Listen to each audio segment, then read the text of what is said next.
గతమును మన్నించి గుణవంతునిగా చేసి నన్ను మలచి నన్నే మరిపించి మనిషిగా మార్చినావు. నీ మనసు నాకిచ్చినావు, మనిషిగా మార్చినావు. నీ మనసు నాకిచ్చినావు. ఓ యేసయ్యా యేసయ్యా ఎంత మంచి వాడవయ్యా.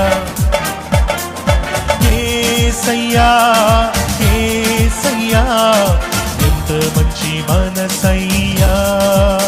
ఓ యేసయ్యా యేసయ్యా ఎంత మంచి వాడవయ్యా. యేసయ్యా యేసయ్యా ఎంత మంచి మనసయ్యా.